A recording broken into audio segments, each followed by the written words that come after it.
નમસ્કાર મિત્રો, આપણો મલક આપણી વાતો આ એપિસોડની અંદર આજે એક સુંદર મજાના પ્રસંગની વાત કરવી છે.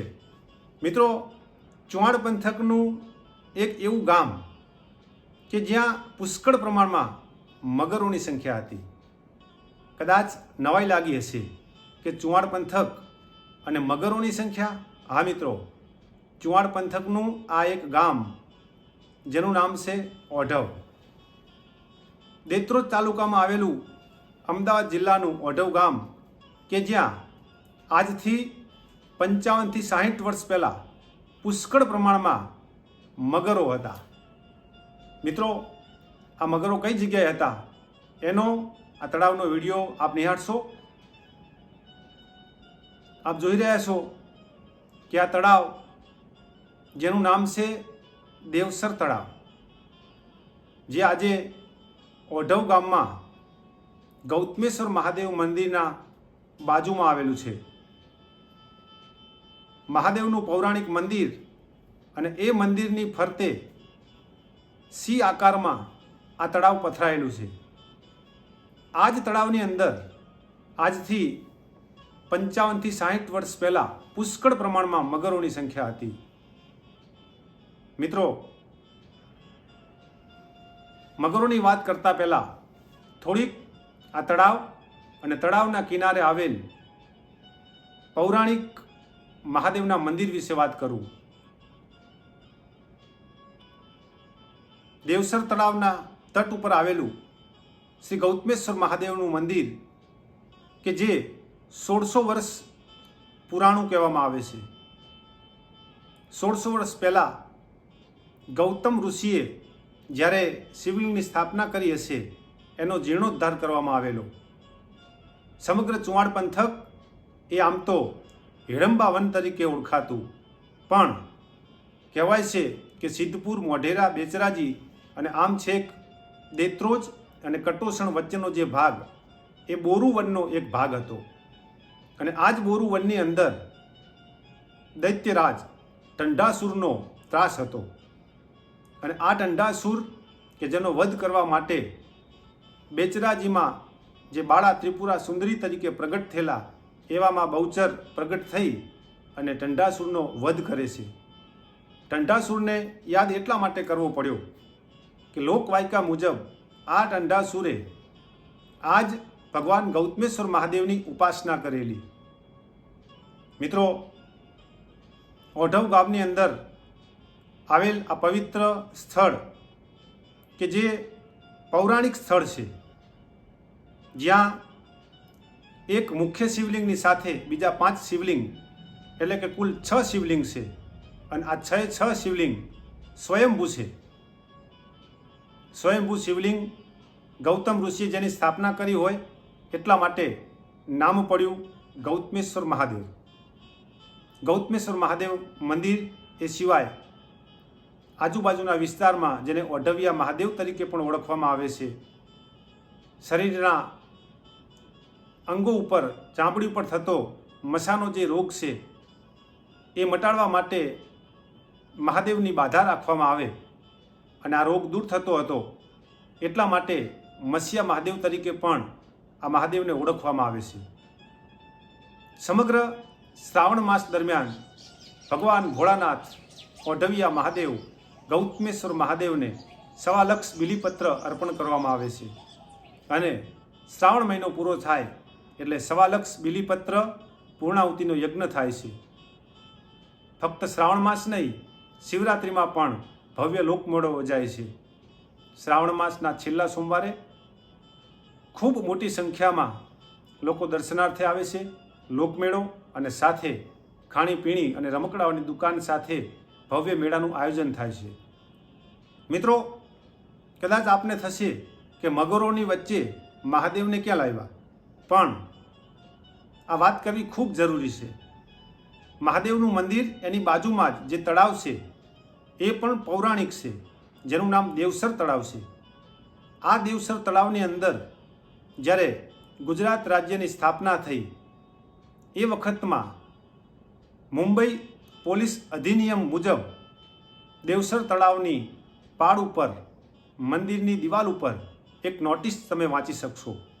અત્યારે આ વિડીયોની અંદર પણ હું આ નોટિસ તમને બતાવી રહ્યો છું. દેવસર તળાવની અંદર માછીમારી કરવી એક ગુનો ગણાતો. આવું એ વખતના અધિક મેજિસ્ટ્રેટ મુંબઈ પોલીસ દ્વારા જાહેરનામું બહાર પાડવામાં આવેલું. એટલે માણી શકાય કે આ પૌરાણિક અને અતિ પવિત્ર દેવસર તળાવ હોવું જોઈએ. મિત્રો, આ જ તળાવની અંદર પુષ્કળ મગરોની સંખ્યા હતી. હવે આપણને કદાચ એમ લાગે કે મગર એ કોઈ નદી કે કોઈ વિશાળ સરોવરની અંદર જોવા મળતો હોય, પણ આ તો મધ્યમ તળાવ, અને તળાવની અંદર આ મગરો આવ્યા કેવી રીતના? એટલા બધા મગરો કે તળાવની પાળ ઉપર હોય, તળાવ વચ્ચે બેટની અંદર મગરો હોય, અને ગામના વડીલોના કહેવા મુજબ મગરો છેક ગામમાં ઉકરડાઓ સુધી આવી જતા. વિશેષમાં એક વાત જાણીને કદાચ નવાઈ લાગશે કે આ મગરો કે જે માનવ ભક્ષી નહોતા, ગામના યુવાનો અને બાળકો મગરો સાથે મસ્તી કરતા, ગેલ કરતા અને મગરો સાથે રમતો રમતા હતા. જી હા મિત્રો, ચોક્કસ નવાઈની વાત છે, પણ આ સત્ય હકીકત છે. એના પુરાવા પણ હું તમને આપીશ. મિત્રો, યુવાનો બાળકો આ મગરોને પૂંછડા ખેંચે, ઉપર સવારી કરે, મગરો સાથે રમત રમે, એટલે કે મગર સાથે દોસ્તી થઈ હોય એ રીતના જ સહજ રીતે મગરો સાથે રમતા. મગરીએ તળાવની પાળે બખોલમાં ઈંડા મૂક્યા હોય તો આ ઈંડાઓને પણ ગામના બાળકો હાથમાં લઈને રમાડતા. છતાં કોઈ મગર કોઈ માણસને નુકસાન પહોંચાડતો નહીં. પણ કહેવાય છે ને, સમય આવે છે, સમય જાય છે, સમય સમયનો ખેલ રચે છે, માણસ રૂપી મોહરા અહીંયા ઠાલા નાચ્યા કરે છે, સમયની ઝપટમાંથી અહીં કોણ બચે છે. સમય જતાં એક ઘટના એવી ઘટે કે ગામની અંદર શિયાળો, ઉનાળો પૂરો થાય, જેઠ મહિનો બેહે, આહાડના કાળા ડિબાંગ વાદળો ઘેરાય, અષાઢ કઘુંબીય લુંબીય અંબર વદળ બેવડ ચોવડિયમ મહોલાર મહેલીય લાડ ગહેલીય નીર છલે ન જલે નલિયમ અંદ્ર ગાજ અગાજ કરે દર ઉપર અંબ નયાસર ઉભરિયા અજમાલ નથુ તણ કુંવર આલણ સોય તણી રત સંભરિયા જીએ સોય તણી રત સંભરિયા અષાઢ વર્ષે હેલિયન ગાજ વીજ ઘનઘોર તેજી બાંધ્યા તરુ વરે અને મધુરા બોલે મોર, મધુરા બોલે મોર તે મીઠા અને ઘણમૂલા સાજન સપનામાં દીઠા. બરોબર આહાડ મહિનો આવે, આહાડની હેલી વર્તાય અને તળાવ આખું છલોછલ ભરાઈ જાય. શ્રાવણ મહિનો શરૂ થાય, અને શ્રાવણ એ તો પરબલાનો માસ કહેવાય, મહિનો કહેવાય. એમાંય શ્રાવણ મહિનાની અંદર પ્રથમ જે રવિવાર આવે એ વીર પસલીનો તહેવાર કહેવાય. કદાચ આજની પેઢીને એ પણ ખબર નહીં હોય કે આપણા અમુક તહેવારો આપણા દેશી મહિનાઓ પ્રમાણે આવતા હતા, અને એનું પણ ધાર્મિકની સાથે વૈજ્ઞાનિક મહત્ત્વ હતું. વીર પસલીનો દિવસ આવે, ગામની એક ઠાકોરની દીકરી ચંપા, જેનું નામ ચંપા, એટલી બધી મસ્તીખોર, એટલી બધી રમતિયાર કે પુરુષો તે મગર સાથે રમે, સવારી કરે, મગરોને હેરાન કરે, પણ ચંપા પણ એટલી જ નીડર, મગરોની સાથે રમત રમે. મગરી જે બોર્ડમાં ઈંડા મૂક્યા હોય એના ઈંડા લઈને ભાગે ત્યારે કદાચ કોઈ મગરી ખીજાણી હશે. હે મિત્રો, વીર પસલીનો દિવસ આવે, ચંપા બપોરના સમયે ઘરેથી નીકળી છે. રસ્તામાં જેટલી એની બહેનપણીઓ મળે એને કહેતી જાય છે કે બેનડીઓ, હાલો આજે વીર પસલીનો દિવસ છે, અને આજે મારે મગરને વીર પસલી કરાવી છે. વિચાર કરજો કે કદાચ એને કોઈ કુદરતી સંકેત થયો હશે. જેટલી બહેનપણીઓ મળતી હોય એને આ જ વાત કરે કે આજે મગરોને વીર પસલી કરાવી છે, અને બપોરના સમયે એ લુગડા ધોવા માટે તળાવમાં જાય, મોટી સંખ્યામાં બહેનોની બીજી હાજરી હતી, પણ કોણ જાણે કોઈ મગરી ચંપાથી નારાજ હોય અને આખરે માં તો માં છે, એ પછી 2 પગવાળી એક જનેતા હોય તોય ભલે, અને 4 પગવાળું પશુ હોય તોય ભલે, અને પ્રાણી હોય તોય ભલે, કેમ જાણે એના ઈંડાઓને હેરાન કરતી હોય, અને એ મગરી વાટ જોઈને બેઠી હોય કે મારા ઈંડાઓને બચલાઓને હેરાન કરવા વાળીને આજે પાઠ ભણાવો. મિત્રો, બપોરના સમયે જ્યાં ચંપા લુગડા ધોતી હોય, નાતી હોય, અને એ વખતે એટલી બધી સંખ્યાની અંદર બીજી બેન દીકરીઓની બેનપણીઓ હતી, પણ કોઈ ઉપર મગર તરાપ ન મારે, પણ એક જ ચંપા ઉપર મગર તરાપ મારે, અને જોત જોતામાં એના વાળ પકડી અને ઊંડા પાણીમાં ગરકાવ થઈ જાય. આ દેવસર તળાવ એની ઊંડાઈ ખૂબ હતી. 5 થી 6 બરસીવા પાણીમાં ઊંડે મગરી ચંપાને લઈ અને શિકાર કરી પલાયન થઈ જાય.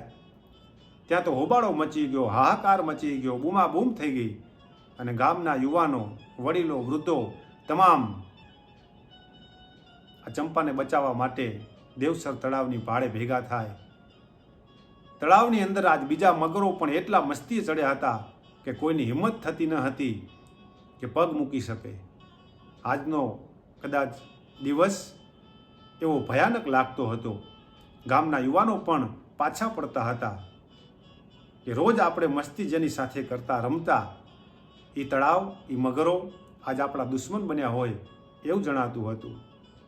પણ મિત્રો, ગામના યુવાનો જે નામ મને વડીલો દ્વારા મળ્યા છે, એમાં સોમભાઈ પટેલ, ચતુરભાઈ, કરશન કાકા, એ સિવાય ઘણા બધા ગામના જે યુવાનો હતા, એ બધા જ હિંમત કરે, ગામમાંથી મોટું વરેડું લાવી એક યુવાનને કમર ઉપર રાંઢવું બાંધી અને તળાવમાં ઉતારે. જોજો મિત્રો, હિંમત તો જુઓ. મગર સાથે દોસ્તી તો કરી જાણી, પણ હવે દુશ્મન થયેલ મગરને, એ દીકરીને બચાવવા માટે